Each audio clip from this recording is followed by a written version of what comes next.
Des cris de célébration, faisons monter des cris d'adoration. Oh, acclamons le roi des rois, acclamons le merveilleux Père, acclamons le incomparable Dieu. Oh, acclamons notre Dieu. Oh, célébrons-le. Oh, magnifique Père.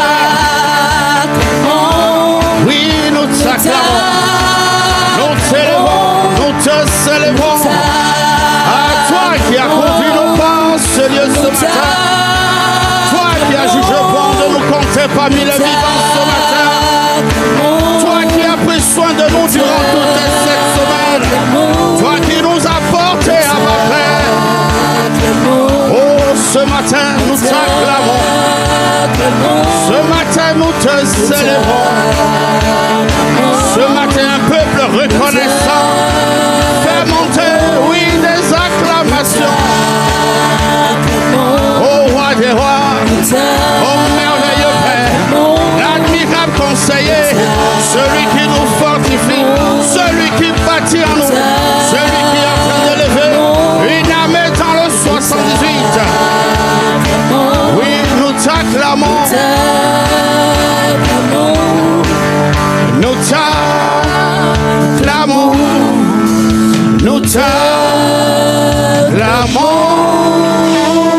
Alléluia. Fais monter encore des acclamations ce matin. Tu peux acclamer le Seigneur pour toi-même, bien-aimé. Tu peux acclamer le roi des rois, celui qui a jugé bon de te conduire ce matin dans sa présence. Le merveilleux Père, le Dieu fidèle. Alléluia. Amen, amen. Et j'aimerais véritablement qu'on acclame encore le Seigneur bien-aimé. Oui, pour nos pères, ceux qui ont payé le prix, nous ne cesserons jamais bien-aimés de rendre grâce pour leur vie, pour le sacrifice payé. Alléluia. Oui, l'acclamation est toujours assaisonnée de cris de joie. Est-ce que tu peux acclamer et pousser des cris de joie? Parce que tu es reconnaissant de ce que, oui, l'apôtre Ivan, l'apôtre Yves, pasteur Modestine Castanou, pasteur Abi ont payé le prix. Et c'est par ce bien-aimé, c'est par ce sacrifice payé que toi et moi, nous sommes là ce matin. Alléluia. Amen, amen, amen. Nous rendons grâce à notre Seigneur. Alléluia. Amen. Aujourd'hui encore, ce n'est pas un dimanche comme tous les dimanches. Alléluia. C'est un dimanche, je dirais, spécial parce que chaque jour, Dieu bâtit. Chaque jour, Dieu ajoute une pierre. Chaque jour, Dieu nous donne une connaissance. Alléluia. Chaque jour est un jour spécial. Amen. Alors, bien-aimé, avant même de prendre place, regarde ton voisin à gauche, à droite et dis-lui, sois le bienvenu, sois la bienvenue. Tu es la bonne personne au bon endroit ce matin. Alléluia. Donc nous allons prendre place, s'il vous plaît, dans sa merveilleuse présence. Avant même de commencer, j'aimerais, si la régie est prête, nous donner juste une information. Si la régie est prête, est-ce qu'on peut nous donner, s'il vous plaît, le diapo?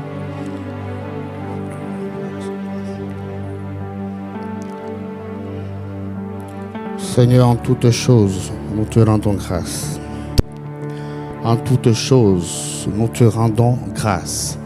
Est-ce que la régie est prête? Alléluia. Amen. Bien-aimés, je crois qu'il est important d'acclamer parce que, oui, vous allez comprendre pourquoi. Vous allez comprendre pourquoi.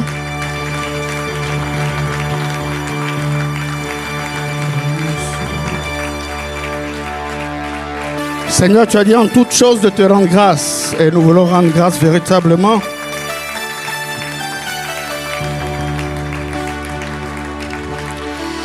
Et rendre grâce à Dieu pour notre sœur Jennifer qui nous a dévancés. Alléluia. Oui, qui nous a dévancés. Bien-aimés, c'est vrai, la séparation est difficile, mais il y a quelque chose de très important que nous devons connaître, nous devons savoir. Elle est retournée auprès du Père. Alléluia. Et je ne vois pas un père, je ne vois pas une famille qui est dans la tristesse parce que son enfant est revenu à la maison. Dieu est dans la joie, le Père est dans la joie, les anges sont dans la joie. Nous devons manifester notre joie tout simplement parce que nous allons la rejoindre. Alléluia. C'est vrai, la séparation est difficile. Mais le Seigneur nous dit en toutes choses, bien-aimés, en toutes choses de rendre grâce. En toutes choses de rendre grâce. Et donc, pour ceux qui ne le savaient pas, bien sûr, voilà, notre sœur Jennifer nous a quittés. Et donc, la semaine prochaine, je crois, le vendredi, samedi, on aura un temps de veillée.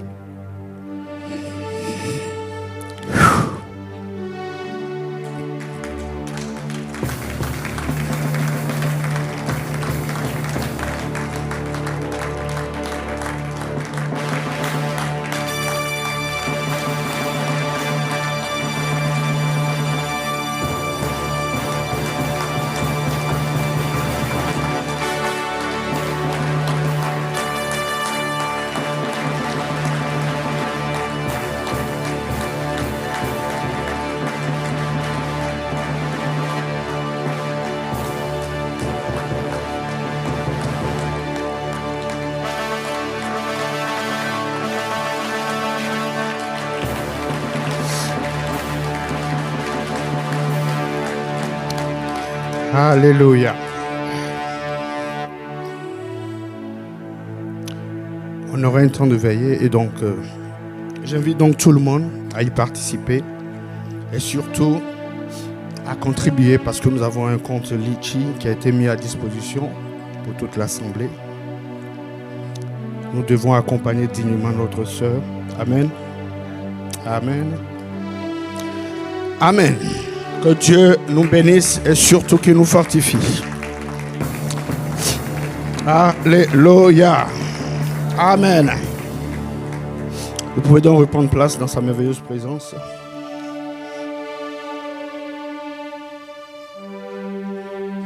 Quelle grâce d'être là ce matin. Quelle grâce d'être compté parmi les vivants. Alors ce matin, bien-aimés, j'aimerais nous entretenir sur un thème très important pour nous les chrétiens qui veulent être des chrétiens victorieux. Dis-moi Amen. Un thème très important dans le sens où nous devons absolument le combattre pour qu'il ne demeure pas dans nos vies. Il s'agit donc, bien-aimés, il s'agit donc ce matin de l'assoupissement spirituel. Que quelqu'un me dise Amen. Je dis bien qu'il ne doit pas demeurer, bien-aimé, parce que la plupart d'entre nous, nous pensons, nous passons par là. Il est donc impératif, bien-aimé, que nous sortions des griffes de l'assoupissement spirituel. C'est la période estivale et beaucoup baissent la garde, beaucoup relâchent. Beaucoup se disent, oui, ce sont les vacances, on va s'amuser. On va prendre du repos, on va profiter et pour la plupart d'entre nous, nous baissons la garde. Pour la plupart d'entre nous, nous lâchons prise. Alléluia. Très souvent les chrétiens bien-aimés, nous n'avons pas la conscience bien-aimés du danger que représente l'assoupissement spirituel. Pourtant c'est un danger bien-aimé qui nous empêche de servir Dieu et surtout de manifester notre destinée. Amen. Surtout de pouvoir jouir de notre héritage en Christ. Le livre de 1 Pierre 5, versets 8 à 9, il est écrit: soyez sobres, veillez. Votre adversaire, le diable, rôde comme un lion rugissant, cherchant qui il dévorera. Je prie ce matin que tu ne sois pas la personne qui sera dévorée. Alléluia. Résistez-lui avec une foi ferme, sachant que les mêmes souffrances sont imposées à vos frères dans le monde. Tout simplement pour vous dire que nous ne sommes pas seuls. Tout le corps du Christ est confronté, bien-aimé, à la furie, je dirais, du diable. Mais le Seigneur nous dit tenir ferme, de veiller et de prier. De veiller et de prier. Bien aimé, ce qui m'intéresse, ce sont les 3 premiers mots. Soyez sobre et veillez. C'est un commandement. Ce n'est pas un conseil. C'est une instruction divine. Le Seigneur nous demande, nous commande, bien aimé, de veiller et de prier. Amen. Et pourquoi nous devons veiller, bien aimé? Parce que nous avons un adversaire. Un adversaire, bien aimé, qui ne prend pas de congé, qui ne prend pas de vacances. Un adversaire qui travaille 24 heures sur 24, 7 jours sur 7, 30 jours sur 30. Il ne prend pas de vacances. Quand toi tu dis, je vais me retirer un peu, je vais me reposer, l'église, je vais me déconnecter, Dieu, je vais arrêter un peu, je vais aller profiter, je vais me reposer. J'aimerais te dire ce matin que le diable ne se repose pas. Il travaille 24 heures sur 24. Alléluia. Il travaille 24 heures sur 24. Et bien souvent, bien aimés, nous les chrétiens, nous ne nous rendons pas compte, bien aimés, que le monde spirituel est plus réel que le monde naturel, tel le monde physique. Et que nous sommes environnés par ce monde spirituel.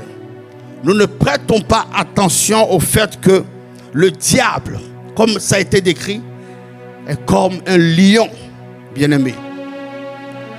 Un fauve, une bête féroce qui guette sa proie. Une bête féroce qui guette sa proie, bien-aimé. Souvent, nous n'avons pas conscience de ça. Souvent, nous ne nous rendons pas compte de qui est véritablement le diable. Vous voyez, quand nous regardons les documentaires animaliers, le lion qui chasse, il a souvent les yeux focalisés sur un troupeau d'antilopes.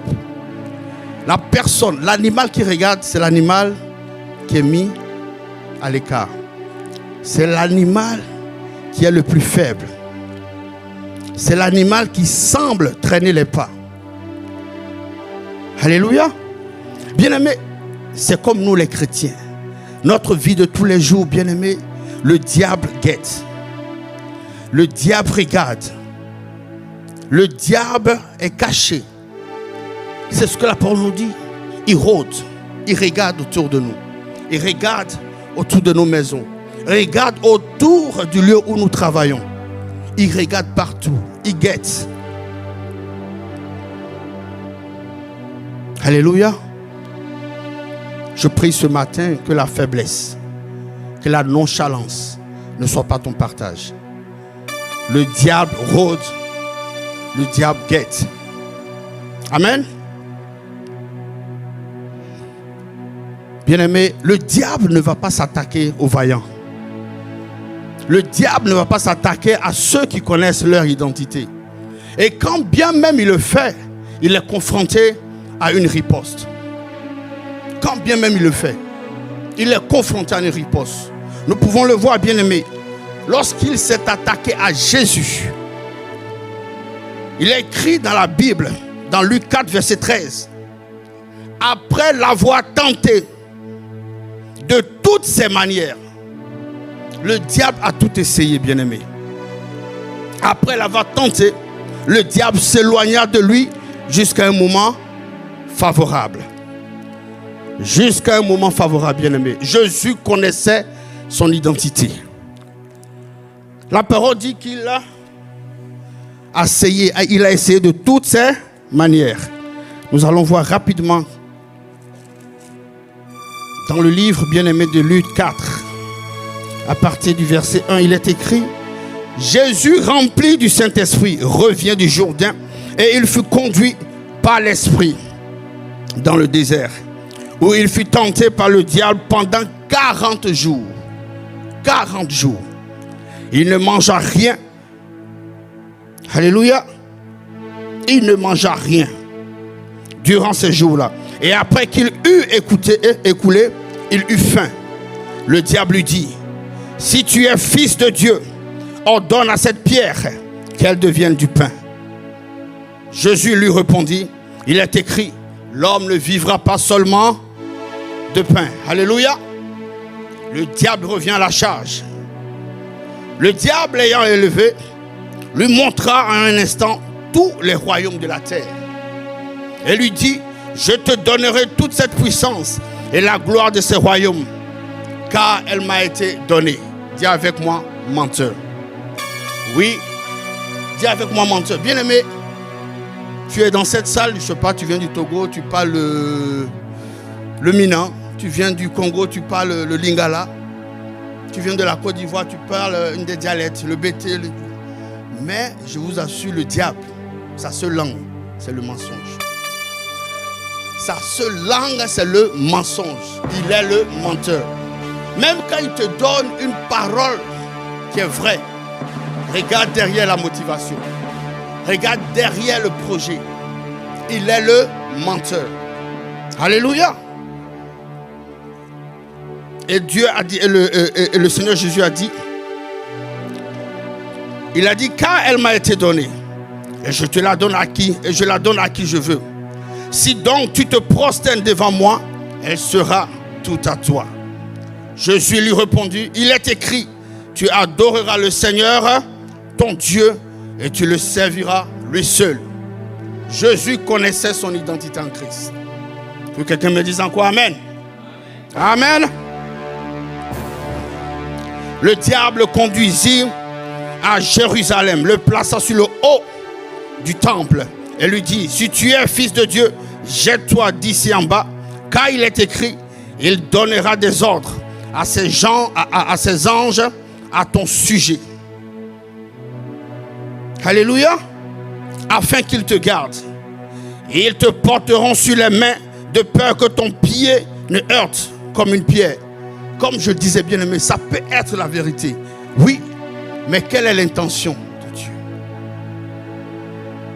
Quand tu connais ton Dieu, quand tu connais ton identité, même si ce qu'on te dit est la vérité, bien aimé, tu ne vas pas le faire de façon intentionnelle.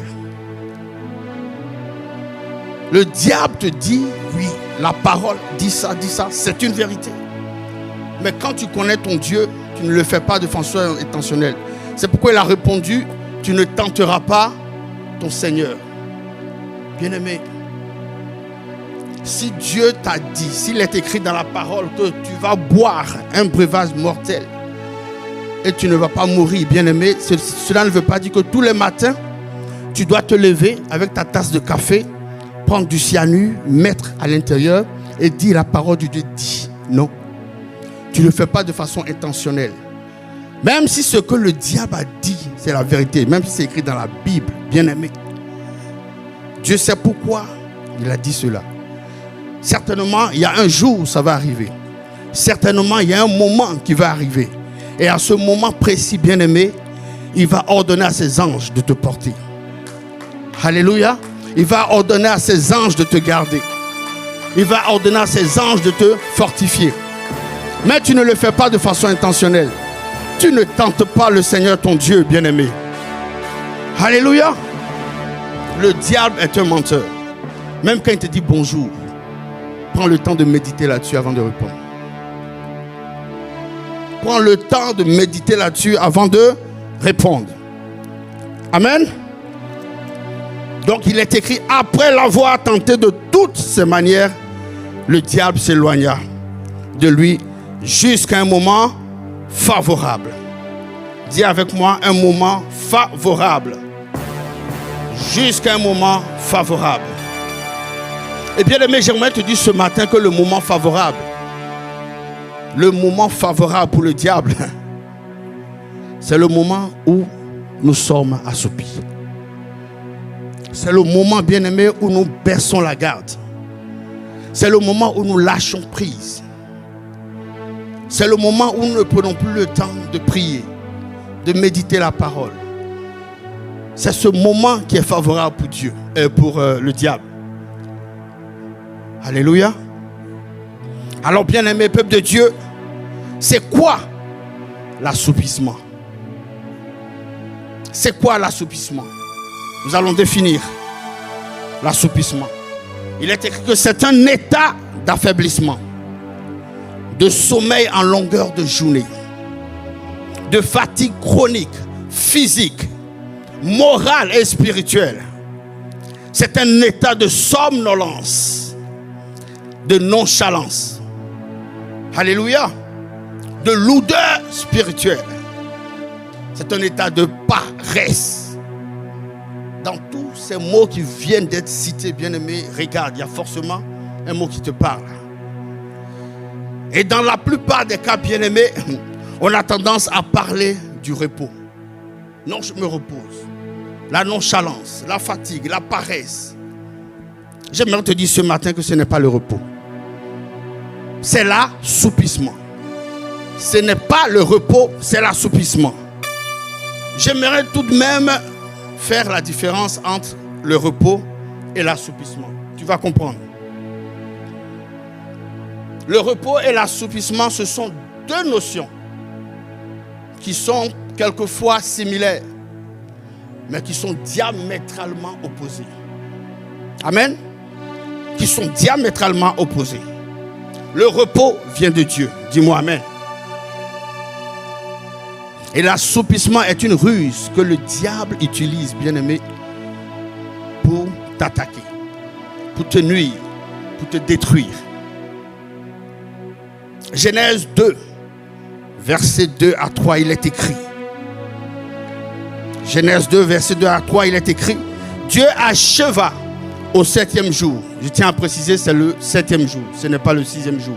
On entend souvent, oui, Dieu a travaillé 6 jours, il s'est reposé. Non.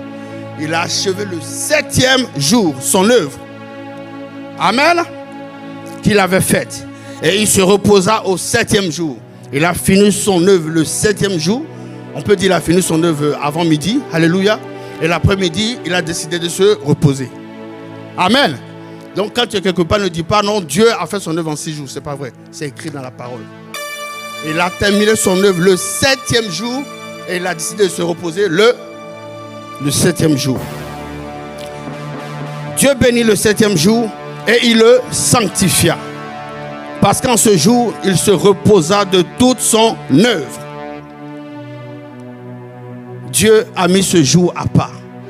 Dieu a choisi ce jour. C'est un jour spécial pour se reposer après son œuvre. Bien-aimé, Dieu n'a pas passé ses jours à paresser. Il n'a pas passé ses jours à dormir. Il n'a pas passé ses jours à procrastiner. Il n'a pas passé ses jours à remettre au lendemain. Alléluia. Il est écrit, il a travaillé. Et après, il s'est reposé. Juste pour vous dire que quand on parle de repos, c'est parce qu'auparavant, on a travaillé. Le repos et l'assoupissement, c'est deux choses différentes. Quand on parle de repos, c'est parce qu'on a travaillé. Toute l'année, on a travaillé. Toute l'année, on a œuvré pour le Seigneur. Vous avez des personnes qui ne travaillent pas. Je prie que Dieu t'ouvre la porte du travail. Toute la journée, toute l'année. Mais tu peux travailler pour le Seigneur. Tu peux évangéliser. Tu peux témoigner de Christ. Tu peux encourager une personne. Tu peux prier pour une personne. C'est ça aussi travailler.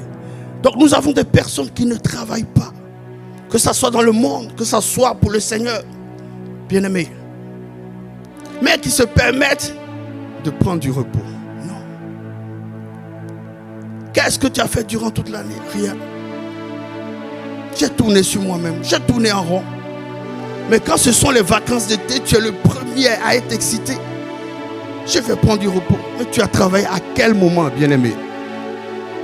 Le repos vient lorsqu'on a travaillé. Pour le Seigneur ou pour ton patron, une entreprise ou bien même ta propre entreprise. Alléluia. Le repos vient de Dieu.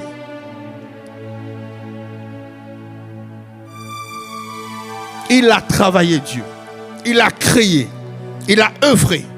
Et après, il s'est reposé. Donc, bien aimé, une personne qui passe sa vie à ne rien faire, à se reposer, à ne pas travailler, ne peut pas parler de repos, mais plutôt d'assoupissement.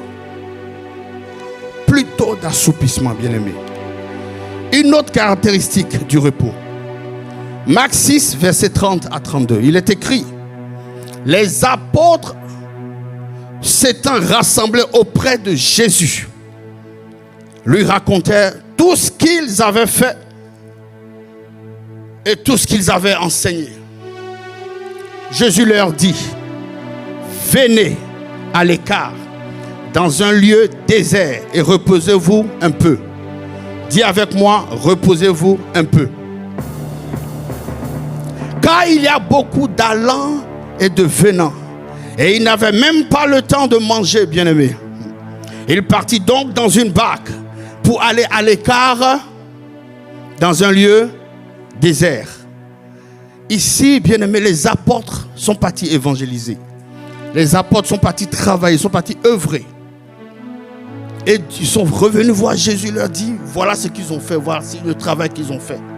Mais dans le même verset, on dit, il y avait beaucoup d'allants et de venants, il y avait du monde. Et Jésus leur dit, venez. Venez ici, exprime bien le fait que ils ne sont pas allés seuls à l'écart. Quand on dit venez, quand tu dis à quelqu'un venez, c'est que toi, tu es déjà à l'endroit où tu veux que ces personnes viennent, ou bien tu les invites avec toi à aller. Est-ce que je me fais comprendre? Sinon, on va dire, allez, vous reposez. Mais Jésus leur dit, venez à l'écart. Ça veut dire tout simplement que tu ne peux pas aller dans le repos sans Jésus. Alléluia. Alléluia. L'assoupissement, on sait de connaître de Dieu. Le repos, on va dans le repos avec Jésus-Christ de Nazareth. Est-ce que tu peux acclamer le Seigneur pour cela? On va dans le repos. C'est Jésus qui nous amène dans le repos. Bien sûr, encore une fois, après avoir travaillé, après avoir œuvré. Amen. Jésus a donc pris les disciples et ils sont allés ensemble dans un lieu désert pour se reposer. Pour vous dire, bien aimé, que le repos ne se fait pas sans le Seigneur. Amen. On entend dire souvent, oui, comme je le disais tantôt, je vais aller me reposer. Je vais me retirer un peu. Je vais me déconnecter un peu. Il y a d'autres même qui poussent un peu plus loin. Non, votre histoire de Jésus là, non. On va attendre un peu. Je vais me poser un peu une semaine. Bien aimé, tu ne peux pas aller te reposer sans Jésus. C'est pas possible. Non. Là, tu parles d'assoupissement. Alléluia. Amen. Donc, tu ne peux pas aller te reposer sans Jésus. Parce que c'est Jésus, bien-aimé, qui nous conduit dans le repos. Contrairement à l'assoupissement. Bien-aimé, car l'assoupissement fait que tu n'as pas envie de prier. Tu n'as pas envie de servir à l'église. Tu n'as pas envie de sortir de ton lit. Tu n'as pas envie de te mouvoir. Et quand c'est comme ça, on se dit souvent ça va aller. Alors que Proverbe 24, verset 33 nous dit quoi? C'est souvent le mot qu'on utilise. Je vais faire un petit somme. N'est-ce pas? Je vais juste faire un petit somme, dis-tu. Juste un peu m'assoupir. Rien qu'un peu croiser les mains. Et rester couché un instant. Mais pendant ce temps, bien-aimé, la pauvreté s'introduit chez toi comme un rôdeur. Et la misère comme un pillard. Ce verset nous ramène au premier verset 1 Pierre 5, verset 8 à 9. Je peux même ajouter Matthieu 13, verset 25.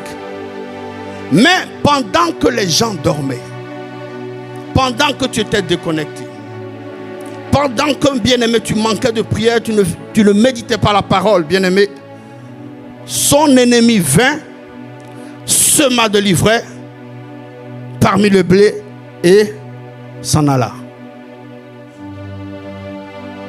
Alléluia. Amen, amen. Et une fois que l'ivraie est semée, les signes vont commencer à se manifester. Donc chaque fois, bien-aimé, quand tu vas constater au-dedans de toi, bien-aimé, des attitudes, des motivations, des comportements que tu n'avais pas avant. Des comportements que tu n'aimais pas hier, bien-aimé, que tu ne supportais pas, commencent à pousser à l'intérieur de toi. Commencent à se manifester à l'intérieur de toi. des pensées que tu n'aimais pas, des désirs qui n'étaient pas ton partage. Mais je te dis ce matin, une fois que l'ivraie est semée, il y a des choses qui commencent à se manifester dans ta vie. À ton réveil, bien-aimé, tu constates que hier tu étais plein de zèle. Mais dès que tu te réveilles, le zèle a disparu. Hier tu étais déterminé, bien-aimé. Quand tu te réveilles, il y a une nonchalance, il y a une paresse. L'ivraie a été semée. Alléluia. Tu étais patient avant. Tu étais audacieux, tu étais joyeux. Soudainement, tu es triste. Tu ne comprends pas. Tu te lèves le matin, tu es énervé. Contre tes enfants, contre ton époux, ton épouse, contre ton entourage, les collègues, tu ne comprends pas, bien-aimé. L'ivraie a été semée. Parce que tu as paressé. Parce que tu ne prends plus le temps de méditer la parole. Parce que tu ne pries plus. Parce qu'à 5 heures pour te réveiller, c'est lourd, c'est compliqué. L'ivraie a été semée. Tu as baissé la garde. L'amertume commence à gagner ton cœur, bien-aimé. Tu avais horreur des critiques. Amen. Tu avais horreur des critiques, des calomnies.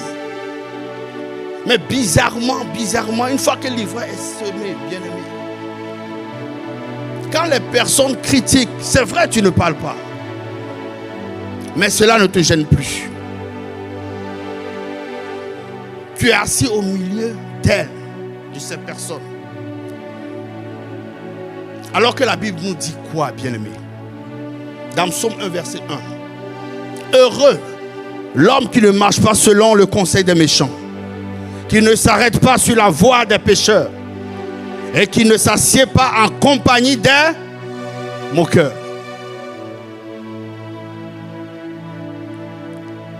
Alléluia. Tu n'aimais pas les critiques, les calomnies, tu n'aimais pas. Mais parce que tu es resté nonchalant. Il y avait cette lourdeur spirituelle là qui se manifestait en toi. Aujourd'hui, bien-aimé, tu ne critiques pas. Mais quand les personnes sont assises, sont critiquées, tu es à l'aise, tu es toujours assis là. Tu es toujours assis. L'assoupissement. L'assoupissement. Alors que, bien-aimé, quand tu t'es converti, il y avait de la consécration que tu n'étais pas prêt à vendre. Il y avait ton temps de prière que tu n'étais pas prêt à vendre, bien-aimé. Maintenant, tu commences à chercher des versets pour justifier le fait que tu ne pries plus assez. Tu commences à chercher des versets, bien-aimé. Tu commences à avoir un manque d'intérêt pour les choses de Dieu.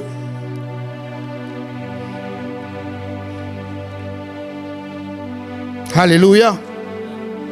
Tu commences à avoir un manque d'intérêt pour les choses spirituelles.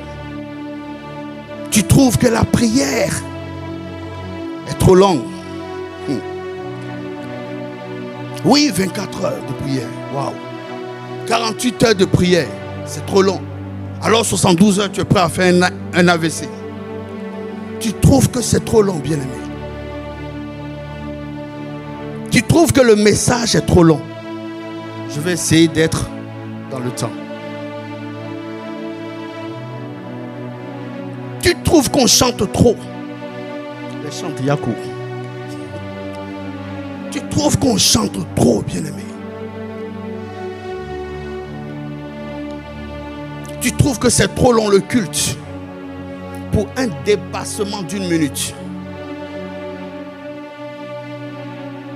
En fait, bien-aimé, quand les choses de Dieu deviennent pour toi une corvée, c'est que l'assoupissement est entré. Quand ça devient une corvée, bien-aimé, c'est que l'assoupissement est entré. 1 minute, c'est trop long. Mais pourtant qu'on finit le culte, qu'est-ce qu'on fait après? L'apôtre il va nous dire quoi? Dimanche c'est le jour du Seigneur. Demeurons, prions, échangeons, écoutons la parole. Mais 1 minute, c'est trop long. 1 minute, on s'énerve. 1 minute, on critique. L'assoupissement est entré. Il y a l'éloignement, l'isolement. Le fait de ne pas venir à l'église, bien-aimé, ça ne te dit rien. Ça ne te pose aucun problème. D'aucuns diront, mais il y a le culte en ligne. Bien-aimé, ce n'est pas pour toi. Toi qui as 10 minutes, à 15 minutes, ce n'est pas pour toi. Il y a des personnes qui sont dans des villes, 50 km autour, il n'y a pas d'église. L'église en ligne, c'est pour ces personnes-là. Ce n'est pas pour toi. Le fait de ne pas venir à l'église, ça ne te dit rien. Le fait de ne pas appartenir à un seul département, ça ne te dit rien. De ne pas appartenir à une famille d'impasse, ça ne te dit rien. Bien, je tiens à vous rappeler que le peuple nous a dit, si tu ne fais pas partie d'une famille d'impasse, tu ne fais pas partie de ICC. Et si tu ne fais pas partie de ICC, bien aimé, je ne vois pas comment est-ce que tu peux servir, comment est-ce que tu peux être référent. Donc réajustons-nous. C'était juste une parenthèse. Alléluia. Je n'ai pas entendu ton amen. Amen.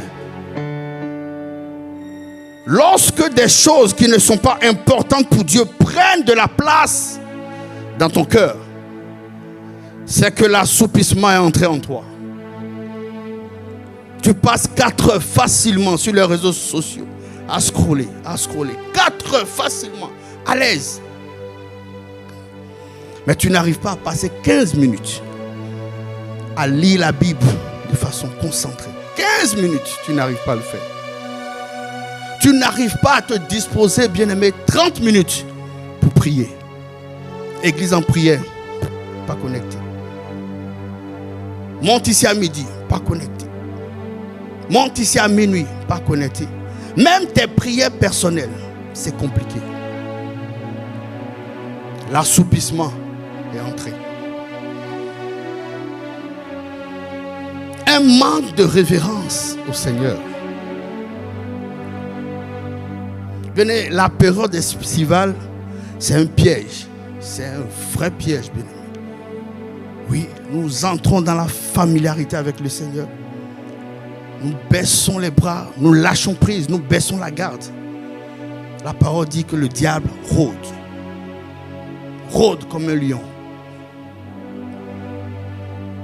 Le manque de révérence pour le Seigneur. Se tenir debout dans la présence de Dieu quand on le demande, c'est compliqué pour beaucoup. Bien sûr, pour ceux qui le peuvent, c'est compliqué. La banalisation de la présence de Dieu. C'est vrai, pendant le culte, certains prennent le téléphone pour prendre note. D'autres prennent le téléphone pour soit la coordination, soit certains départements pour échanger par rapport au bon déroulement du culte. Mais beaucoup, pendant le culte, utilisent le téléphone pour envoyer des messages. Utilisent le téléphone pour regarder pendant le culte. Ou bien même, ils envoient des messages à une autre personne dans la salle qui est concentrée, qui suit le message. Le manque de révérence. La banalisation de la présence de notre Dieu. Qu'est-ce que nous dit la parole? Si 2 ou 3 sont présents, il est au milieu. Amen. Je me rajoute, si 2 ou 3 sont présents pour lui. Pas pour être là, pas pour remplir les chaises. Pour lui, le Seigneur, il est présent. Donc juste pour ces 2 ou 3 personnes, il est présent. Le manque de révérence à notre Dieu. Pourtant, il est le roi des rois. Amen. Il est le roi des rois. C'est pourquoi Jésus nous dit de veiller et de prier. Il n'a pas dit de veiller et de prier une semaine. C'est tous les jours. Parce que le diable, lui, il le fait tous les jours. Il le fait tous les jours. Matthieu 26, verset 41 nous dit, veillez et priez afin que vous ne tombiez pas dans la tentation. Bien-aimé, lorsqu'une personne est éveillée, je veux dire son esprit est vif, son esprit est éveillé, le diable ne peut rien contre elle. Amen. Regardez la Bible, regardez dans la Bible. La Bible nous dit, lorsque Néhémie était en train de bâtir, de rebâtir la muraille, et que les Arabes se réunissaient, bien aimés, pour se moquer et chercher à venir les détruire, qu'est-ce qui s'est passé? La Bible dit qu'il veillait. C'est-à-dire pendant qu'ils travaillaient, pendant qu'ils avaient une brique, un parpaing pour construire le mur, l'autre côté, bien-aimé, ils affûtaient, bien-aimé, aussi leurs âmes spirituelles. Ils affûtaient aussi leurs âmes spirituelles pour combattre. Veillez et priez. Travaillez, mais aussi affûtez vos âmes spirituelles. Amen, amen.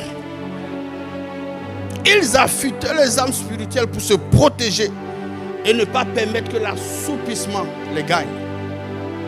Parce qu'en face, il y avait des ennemis, les Arabes, qui étaient prêts à venir les détruire. Amen. Affûtez vos âmes spirituelles. Et ça, c'est tous les jours. Et ce matin, je prie que le Seigneur te donne la capacité, bien-aimé, de combattre toutes sortes d'assoupissements dans ta vie. Ton voisin n'a pas dit Amen. Amen, amen. Acclame le Seigneur pour cela.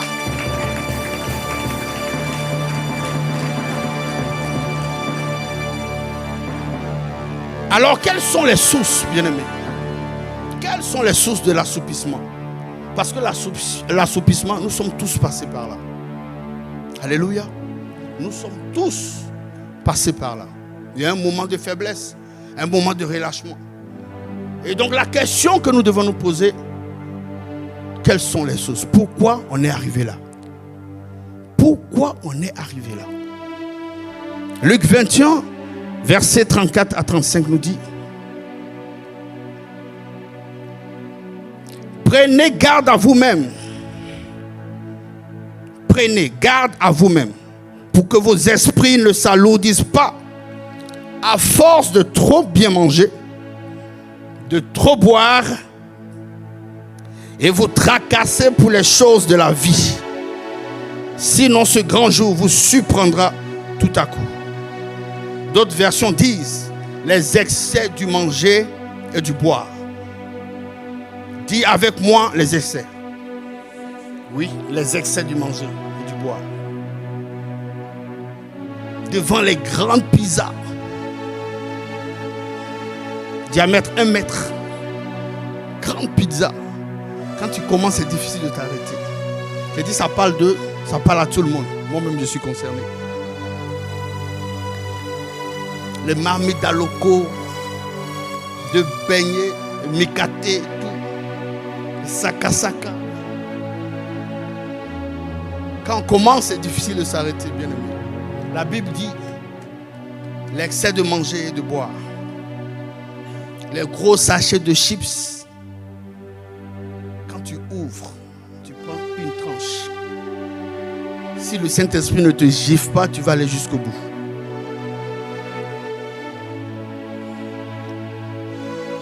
Dis-moi aïe aïe aïe.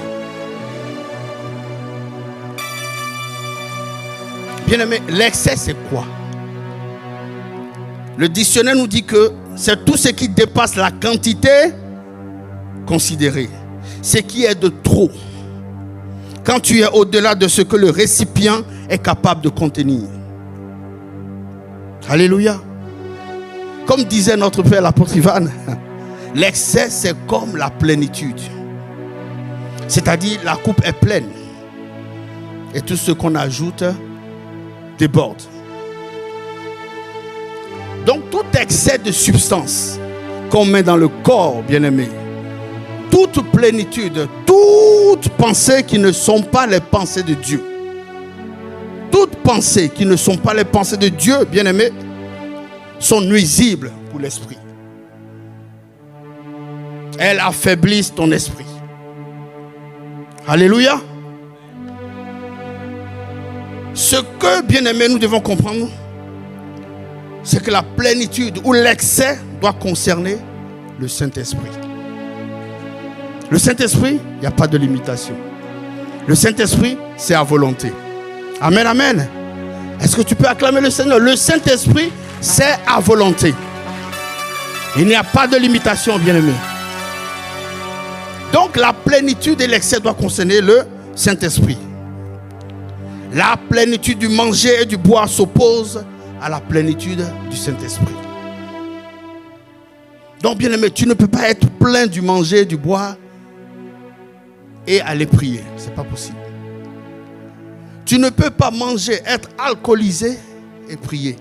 Imaginons un instant, quelqu'un qui est ivre, qui doit venir se tenir devant pour conduire le temps de prière. Qu'est-ce que ça va donner? Donc la plénitude du manger et de l'alcool, non. Même le manger. Pendant le temps de prière, tu vas passer ton temps à rôter, bien-aimé. Ah oui. Il y a eu un débordement. Le reste, ça va où? Il faut que ça ressorte. Donc tu vas rôter. Tu auras des douleurs par-ci, par-là. Alléluia. Éphésiens 5, verset 18. Ne vous enivrez pas de vin. C'est de là. Soyez au contraire remplis de l'esprit. Ne vous enivrez pas de vin, c'est de la débauche. Je crois et je sais que parmi nous tous ici, on s'est toujours dit la débauche, c'est lorsque une femme, un homme vont ensemble hors du mariage. C'est lorsqu'un homme couche à gauche, à droite. Vrai ou faux? Mais la parole de Dieu nous dit, être ivre de vin, c'est de la débauche. L'excès de manger, c'est de la débauche. Tout excès qui n'est pas excès de Saint-Esprit, c'est de la débauche.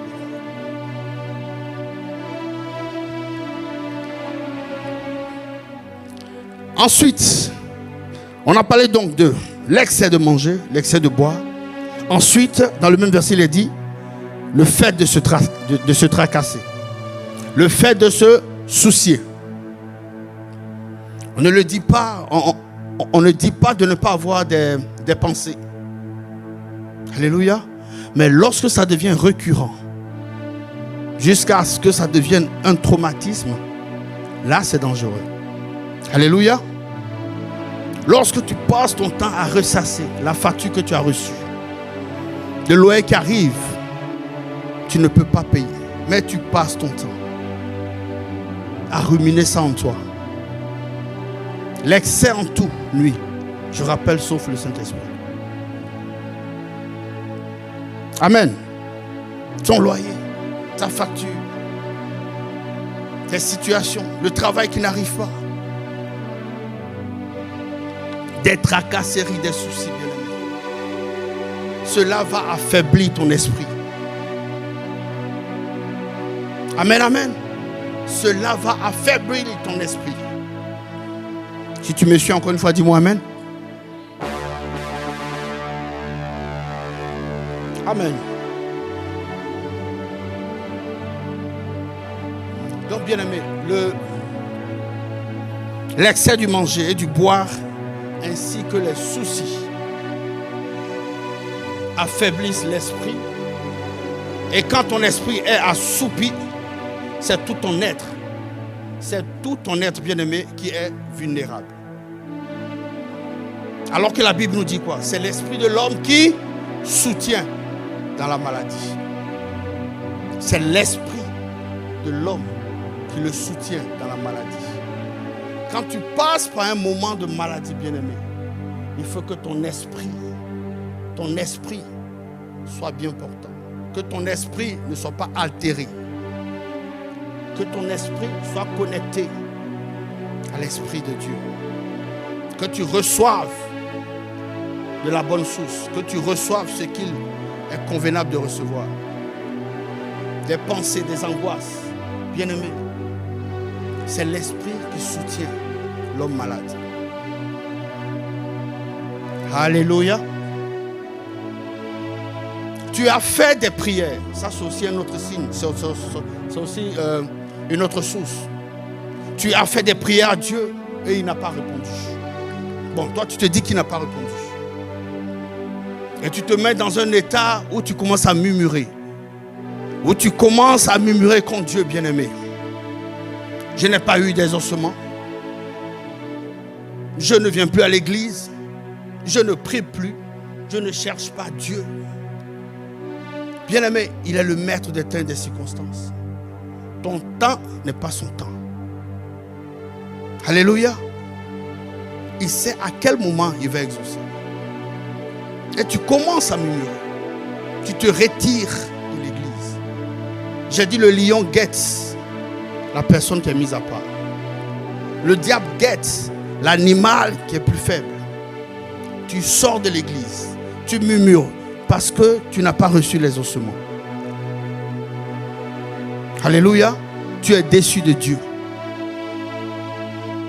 Si ce n'est pas de Dieu, c'est de ton frère ou de ta soeur en Christ dans l'église. Ta soeur arrivée, elle ne t'a pas dit bonjour. Le jour de ton anniversaire, elle ne t'a pas souhaité joyeux anniversaire. Tu es déçu de ton frère.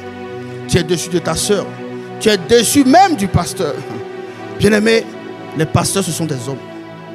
Les pasteurs ne sont pas là à la croix pour toi, ici présent. Jésus-Christ, seul est allé à la croix. Crois en Jésus-Christ. Aie foi en Jésus-Christ. Accroche-toi en Jésus-Christ. Si c'est moi, je vais te décevoir un jour. Ça, c'est sûr et certain. Oui. Avant d'être homme de Dieu, je suis d'abord homme. Alléluia.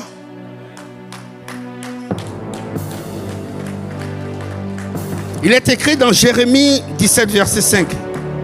Ainsi parle l'Éternel. Maudit soit l'homme qui se confie dans l'homme, qui prend la chair pour son appui et qui détourne son cœur de l'Éternel. Alléluia. Les hommes vont toujours nous décevoir.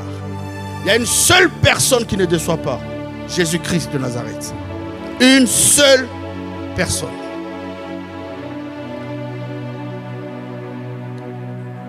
Alléluia. Alors, bien-aimé, je me rends compte que je n'ai même pas donné le titre de mon message. 4 clés pour sortir de l'assoupissement. Alléluia. 4 clés pour sortir de l'assoupissement. Nous avons parlé du pourquoi, d'où c'est sorti. Maintenant, on va parler comment sortir de l'assoupissement. Le point A, le premier point, il faut premièrement la repentance. Que quelqu'un me dise Amen. S'humilier devant Dieu et demander pardon à Dieu pour avoir donné accès à l'esprit d'assoupissement. Demander pardon pour les excès du manger et du boire, les excès de table. On commence par la repentance, bien-aimé. Demander pardon pour le manque, bien-aimé, de confiance. Le manque de foi. Oui, je ne pense pas que Dieu va faire. C'est de l'orgueil vis-à-vis de Dieu. Il est le Dieu de toutes possibilités. Il est celui qui est capable. Il est notre avantage, bien-aimé. Pour les inquiétudes, il faut demander pardon, oui. Les inquiétudes qui sont des insultes à Dieu, il faut demander pardon. On commence par la repentance. Comment sortir de l'assoupissement? On commence par la repentance. 1 Jean 1, verset 9 nous dit: si nous confessons nos péchés, il est fidèle et juste pour nous les pardonner et pour nous purifier de toute iniquité. Alléluia. Je peux ajouter aussi Apocalypse 2, verset 5. Souviens-toi donc d'où tu es tombé.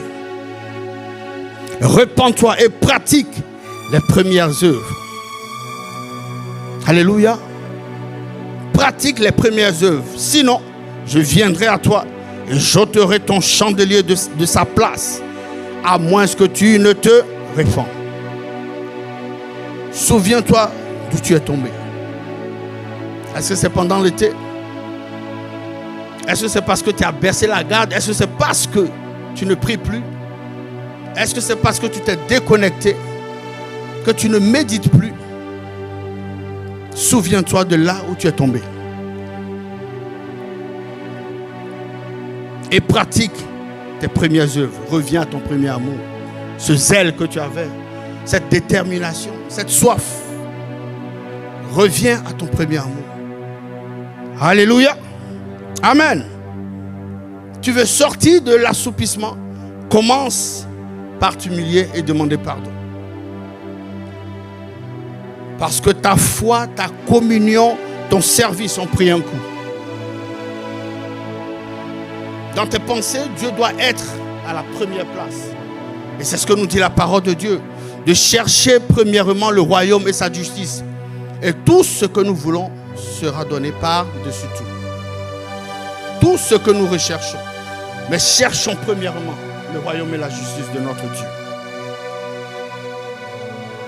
Deuxième point. Je parlais de 4. Deuxième point. Soyez sobres et veillez. C'est le commandement que le Seigneur nous a donné. Soyez sobres et veillez. C'est-à-dire, ayons de la tempérance. Soyons simples. Soyons discrets. Soyons réservés. Ayons de la retenue devant les gros plats, devant les grosses assiettes, les grosses marmites. Ayons de la retenue. Évitez les passions excessives. Vous avez des gens qui passent des heures devant les jeux. La passion excessive pour le football, le basketball. Évitons les passions excessives.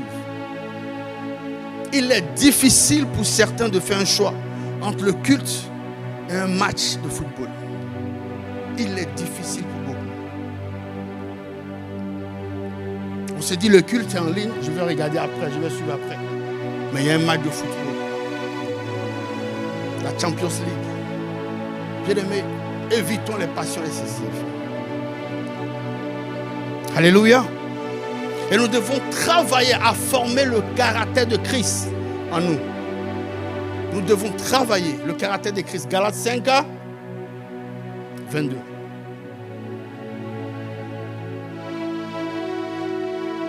Avoir la conscience de Christ en nous. Quand le diable veut te pousser à faire quelque chose, il faudrait que cette conscience-là te parle. Je suis le temple du Saint-Esprit. Tu dois te dire que tu n'es pas seul. Christ est là. Et même une autre troisième personne qui te regarde quelque part et que tu ne sais pas. Christ est là. Nous devons avoir la conscience de Christ. Et cela, ça n'arrive pas comme ça. Il faut prier constamment. Il faut demeurer dans la prière. Alléluia. Ayons la conscience de la présence de Christ. Et ensuite, méditer la parole de Dieu. Tu veux que Dieu te parle? Ouvre simplement la Bible et commence à lire. Quelque soit tu ouvres la bouche de Dieu, il est en train de te parler. Méditons la parole de Dieu. Pour sortir de l'assoupissement, 1. La repentance. 2. Voilà, tout ce que je viens de citer. La méditation, la prière, bien-aimé. La Bible dit, sans moi, vous ne serez rien. Vous ne pouvez rien. Ça, c'est le 3e point, bien-aimé. Renouer la communion, koinonia, avec le Saint-Esprit. Renouer la communion avec le Saint-Esprit. Ne te éloigne pas de la communion avec le Saint-Esprit, bien-aimé. Vis une vie de complicité avec le Saint-Esprit. Reste attaché au Saint-Esprit. Parce que c'est notre avantage. Alléluia. Sois connecté au Saint-Esprit. Aie cette intimité avec le Saint-Esprit. Bien-aimé, dans l'intimité, on se dit tout. Tu dis tout à ton ami intime.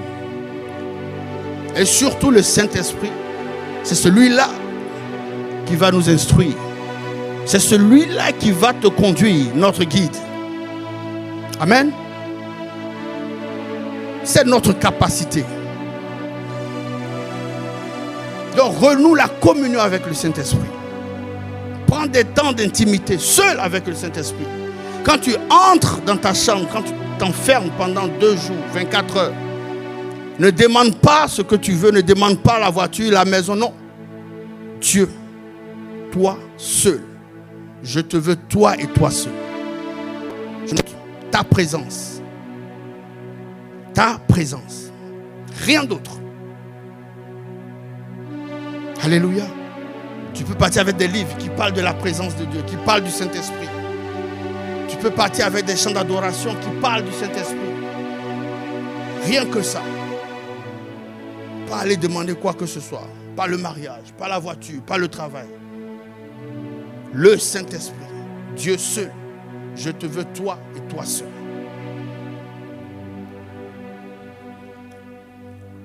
Que quelqu'un me dise encore amen. Sans l'assistance du Saint-Esprit, nous ne sommes rien. 2 Corinthiens 13, verset 14, il est écrit que la grâce du Seigneur,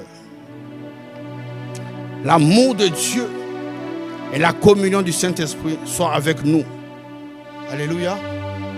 Nous devons chercher constamment la communion avec le Saint-Esprit. Et le dernier point, c'est vivre constamment dans l'action de grâce.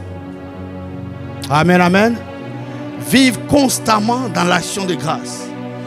Que Dieu ait répondu, qui n'est pas répondu, bien-aimé, dans l'action de grâce. Qu'il a ouvert la porte des finances, qui ne l'a pas fait dans l'action de grâce. Comme Shadrach, Abednego. Si Dieu a fait, s'il ne l'a pas fait, nous allons continuer à l'adorer. Dans l'action de grâce. Parce que nous connaissons bien et bien la puissance de l'action de grâce. La puissance de l'action de grâce.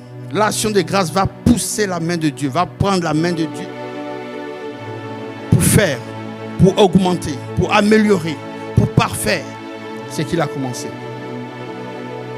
Alléluia. Demeurez constamment dans l'action de grâce. Que ce soit pendant des moments difficiles. Et comme nous le savons pendant les temps de deuil. En toutes choses, rendre grâce à Dieu. Pour toutes choses, rendre grâce à Dieu.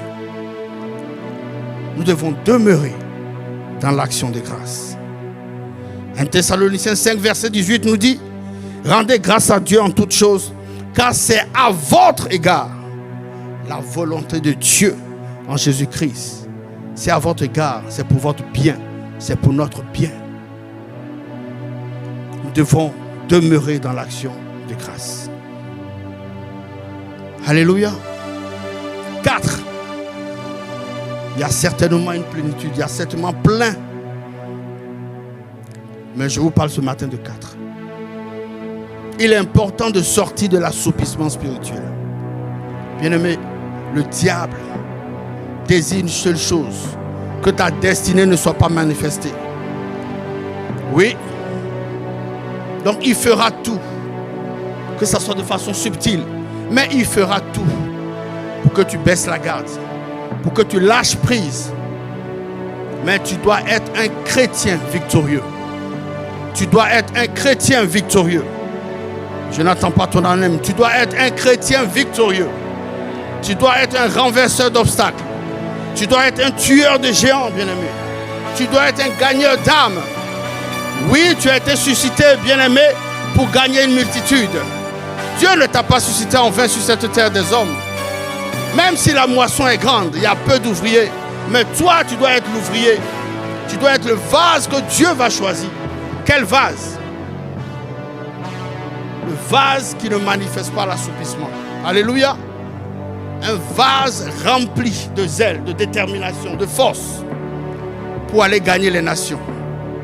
Alléluia. Amen, amen. Tu peux acclamer le Seigneur. Tu peux te tenir debout dans la présence de Dieu. Tu peux acclamer le Seigneur, bien-aimé. C'est la période estivale. Ça ne nous donne aucun droit, bien-aimé, de baisser la garde. Au contraire, nous devons être plus zélés, plus déterminés, plus assoiffés pour œuvrer, pour travailler pour le Seigneur, pour gagner la vie, pour transformer les vies, pour gagner les nations, bien-aimés. C'est l'ordre de mission que nous avons reçu. Alléluia. Amen, amen. Seigneur, nous voulons te demander pardon. Nous voulons te demander pardon parce que nous avons ouvert des portes, parce que notre attitude a permis, bien-aimé, à l'esprit d'assoupissement d'entrer dans nos vies. Pardonne-nous, Seigneur, Jésus aime. Oui, pardonne-nous, pardonne-nous, pardonne-nous, Seigneur, Jésus aime. Oui, pardonne-nous, pardonne-nous, pardonne, oh Seigneur, pardonne-nous, Seigneur, Jésus est mon sauveur, pardonne-nous, pardonne-nous, pardonne-nous, Seigneur, Jésus est mon sauveur. Oh, pardonne-nous, pardonne-nous. Oui, bien-aimé, de là où tu es, tu élèves la voix et tu sais exactement comment aujourd'hui est ta situation. Est-ce que c'est l'assoupissement? Alors tu peux élever la voix et demander pardon au Seigneur pour ce que tu as permis. Oui, pour ce que tu as fait et l'esprit d'assoupissement est entré dans ta vie. Tu peux demander pardon. Que le Seigneur t'accorde la grâce, la capacité de tenir ferme, la capacité de veiller, la capacité de demeurer dans sa présence. Oui, Seigneur, nous te demandons pardon. Pardon pour toutes les portes que nous avons ouvertes. Pardon, Père, pour nos attitudes, pour nos pensées. Pardon, Seigneur, pardonne-nous. Nous avons baissé la garde dans cette période estivale. Nous avons, Père éternel, oui, ouvert les portes. Alors que nous savons, nous sommes conscients que le diable rôde. Alors, Seigneur, nous te demandons pardon. Pardon, Seigneur. Permets, accorde-nous la grâce, Seigneur. Accorde-nous la grâce. Oui, de tenir ferme. Accorde-nous la grâce de briser toutes sortes d'assoupissement. Accorde-nous la grâce. Oui, Père, de sortir, Seigneur, de l'assoupissement. En pratiquant, Père éternel, oui, tout ce qui a été donné, tout ce qui a été donné comme instruction. Père, nous t'en supplions, accorde-nous la force, la capacité de demeurer dans ta présence.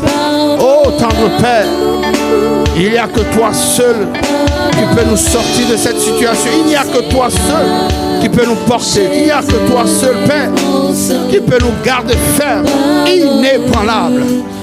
Alors conduis-nous, alors fortifie-nous, quelles que soient les situations, quelles que soient les circonstances. Seigneur, fortifie-nous, qu'aucune situation ne nous amène, Père éternel, oh, dans l'assoupissement.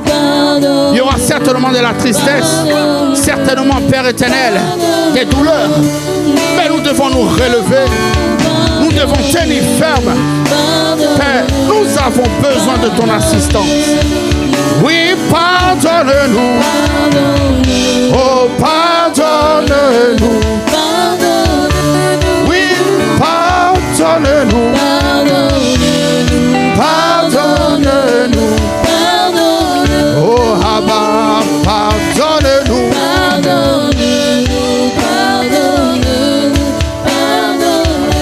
Oh, Jésus, pardonne-nous.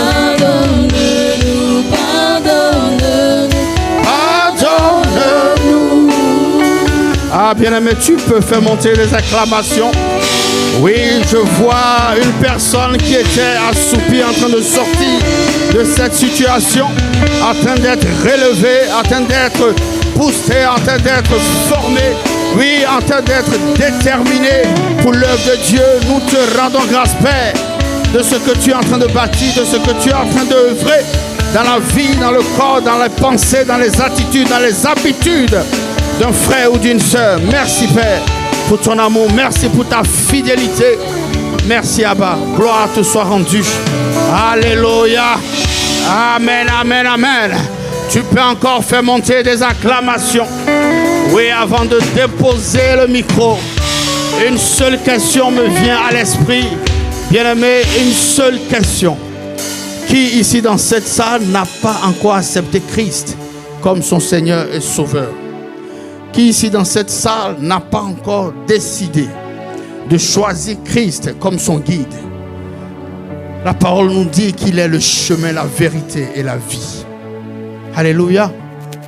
Il est le chemin, la vérité et la vie. En ce lieu, si tu n'as pas encore confessé Christ, de là où tu es, tu peux tout simplement lever la main. De là où tu es, bien-aimé, tu peux lever la main.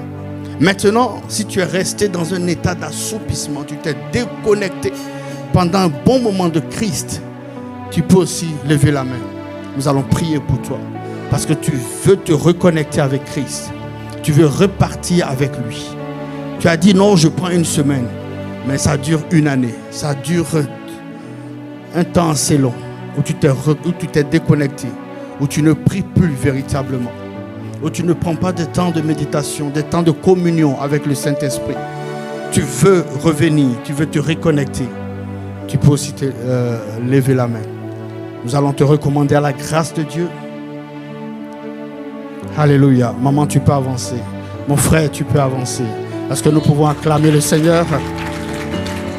Mon frère, tu peux avancer. Si tu sens que tu n'es pas là où tu dois être, tu peux avancer. Tu peux lever la main et tu peux avancer. Nous rendons grâce à notre Seigneur pour vos vies. Merci Seigneur. Vous pouvez me rappeler vos noms? Ludovic, tu peux le nom? Widré. Maman? Colette. Alors bien-aimés, notre frère et notre maman ici présents veulent se reconnecter avec Christ. Alléluia. Veulent repartir à leur premier amour, le zèle, la détermination du début. Alors nous allons prier, nous allons les recommander à la grâce de Dieu. Que cette connexion soit parfaite. Alléluia. Que le diable n'ait plus jamais le droit de citer dans vos vies.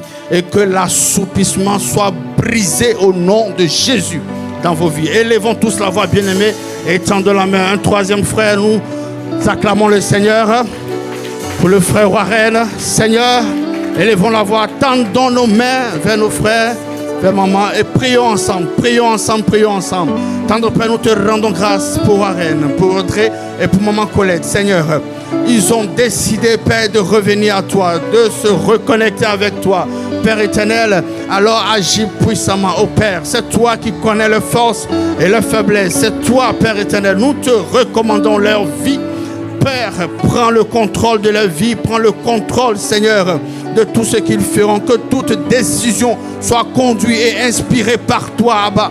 Nous te les recommandons plus que jamais. Seigneur, accorde-nous aussi la grâce de pouvoir être à leur côté, de pouvoir les accompagner, de pouvoir les soutenir dans cette décision. Nous savons et nous croyons que le diable ne va pas rester inactif. Il va continuer à faire la pression. Mais tu es le Dieu puissant qui va les soutenir, le Dieu puissant qui va les porter. Nous te rendons grâce, Père, pour leur vie. Et c'est avec action de grâce que nous avons prié. Nous disons 3 fois Amen, Amen et Amen. Que Dieu vous bénisse, que Dieu vous bénisse, que Dieu vous fortifie et qu'il vous soutienne dans toutes vos épreuves. Demeurez bénis. Vous pouvez donc reprendre vos places. Nous acclamons encore une fois le Seigneur. Amen, Amen, Amen.